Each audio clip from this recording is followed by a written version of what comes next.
اللہ کے نبی نے فرمایا کہ ہر نبی سے پوچھا گیا کہ وہ دنیا میں رہنا چاہتے ہیں یا اپنے اللہ کے پاس جانا چاہتے ہیں۔ اللہ کے نبی نے فرمایا کہ میں نے اپنے اللہ سے ملاقات کا انتخاب کیا۔ اس کے علاوہ مشکوت کی حدیث ہے کہ اللہ کے نبی سے موت کا فرشتہ اجازت لے کر ملاقات کے لیے آیا اور اس نے کہا کہ میں کسی بھی اجازت لیے بغیر آتا ہوں اور روح نکال لیتا ہوں۔ پھر روح نکالنے کی اجازت بھی نہ لی، اس کے بعد آپ نے روح نکالنے کی اجازت دے دی۔ اس میں اشکال یہ ہے کہ ہر نبی سے اجازت لی جاتی ہے۔ تو حضرت زکریا علیہ السلام جب درخت میں چھپے تھے تو یہود نے آپ کو آرے سے چیر دیا، تو اس وقت کیسے اجازت لی؟ حضرت عائشہ رضی اللہ عنہا فرماتی ہیں کہ نبی صلی اللہ علیہ وآلہ وسلم نے حالت صحت میں ارشاد فرمایا، کسی بھی نبی کی دنیا میں اس وقت تک روح قبض نہیں کی جاتی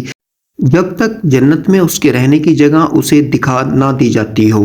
اور پھر اسے دنیا و آخرت کے لیے اختیار دیا جاتا ہے۔ پھر جب نبی بیمار ہوئے اور حضرت کا سر مبارک میری ران پر تھا تو ان پر تھوڑی دیر کے لیے غشی چھا گئی۔ پھر جب ہوش آیا تو آپ چھت کی طرف ٹٹکی ایک ہی جگہ نظر ٹکا کر دیکھتے رہنا لگا کر دیکھنے لگے۔ پھر فرمایا، میں نے کہا کہ آپ ہمیں ترجیح نہیں دے سکتے، اور میں سمجھ گئی کہ یہ وہی حدیث ہے جو حضور نے ایک مرتبہ ارشاد فرمائی تھی۔ حضرت زکریا علیہ السلام جب درخت میں چھپے تھے تو یہود نے آپ کو آرے سے چیر دیا، تو اس وقت کیسے اجازت لی؟ اولاً تو اس واقعے کی حقیقت کو سمجھ لینا چاہیے کہ یہ واقعہ کس درجے کا ہے۔ اسرائیلی روایات کے مشہور ناقل تابعی وہب بن منبع رحمہ اللہ سے حضرت زکریا علیہ السلام کے قتل کیے جانے اور طبعی موت وفات پا جانے دونوں طرف روایات منقول ہیں کہ زکریا علیہ السلام اپنی قوم سے بھاگ کر درخت میں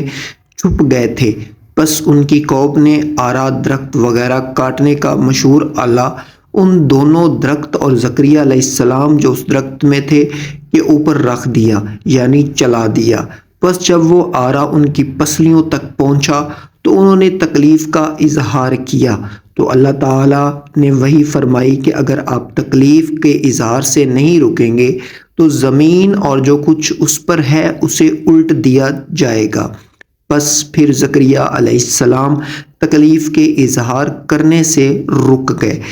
یہاں تک کہ دونوں درخت اور زکریا علیہ السلام کاٹ دیے گئے۔ اور یہ بات تو ایک مرفوع حدیث میں بھی آئی ہے جسے ہم بعد میں لائیں گے۔ اسحاق بن بشر اور ادریس بن سنان کے توسط سے وہب بن منبع سے نقل کرتے ہیں کہ انہوں نے فرمایا کہ جن کے لیے درخت پھٹ گیا تھا وہ تو شیعہ تھے، باقی زکریا علیہ السلام تو طبی موت وفات پا گئے تھے۔ اس واقعے قتل زکریا علیہ السلام کی ایک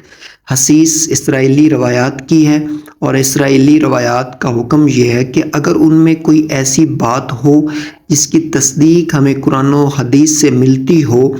تو ہم ایسی روایات کی تصدیق کریں گے، اور ان روایات کا بیان کرنا جائز بھی ہوگا۔ اور جن میں ایسی باتیں ہوں جس کی تصدیق تو ہمیں قرآن و حدیث میں نہ ملتی ہو، لیکن وہ قرآن و حدیث یعنی شریعت کے کسی مسلمہ اصول سے ٹکراتی بھی نہ ہو، تو ایسی روایات کا حکم یہ ہے کہ ہم نہ تو ان روایات کی تصدیق کریں گے اور نہ ہی تکذیب کریں گے، البتہ ان روایات کو بیان کرنے کی گنجائش ہوگی۔ لیکن یہاں پر تو اسرائیلی روایات میں بھی باہم اختلاف پایا جا رہا ہے کہ ایک روایات قتل زکریا علیہ السلام بتلا رہی ہے اور دوسری وفات زکریا علیہ السلام، لہذا اس میں ترجیح کے لیے اس مفروع روایات کو دیکھا جائے۔ یعنی حضرت ابو ہریرہ رضی اللہ عنہ سے مروی ہے کہ وہ رسول اللہ صلی اللہ علیہ وآلہ وسلم سے نقل فرماتے ہیں کہ حضور علیہ السلام نے فرمایا، بنی اسرائیل کے لوگ حضرت زکریا کی تلاش میں لگ گئے تاکہ انہیں قتل کر دیں، تو وہ اس حالت کو دیکھ کر جنگل کی طرف نکل گئے۔ وہاں ایک درخت ان کے لیے کھل گیا اور وہ اس میں داخل ہو گئے، لیکن ان کے کپڑے کا کچھ حصہ باہر رہ گیا۔ بس وہ لوگ آ گئے دیکھ کر اور پھر آرے سے انہیں چیر دیا تلاش کے باوجود معتبر تاریخی ذخیرہ کی کسی روایات میں حضرت زکریا علیہ السلام کو موت کے وقت اختیار دیے جانے سے متعلق تذکرہ ہمیں نہیں مل سکا، لیکن اصولی طور پر اس سے اختیار دیے جانے کی نفی بھی لازم نہیں آتی۔ متعدد معتبر احادیث کے مطابق تمام انبیاء اکرام علیہم السلام کو موت سے قبل زندہ رہنے یا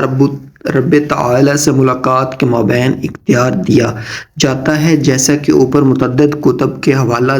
روایات پیش کی گئیں۔ انفرادی طور پر مختلف انبیاء کے جو واقعات بیان کیے جاتے ہیں ان کے متعلق اصول یہ ہے کہ اگر وہ صحیح سند سے ثابت ہیں تو ان کا بیان کرنا درست ہوگا، لیکن جن واقعات کی سند درست نہیں ان کو بیان کرنا بھی درست نہیں ہوگا۔ تھینک یو فار واچنگ خرل ٹی وی۔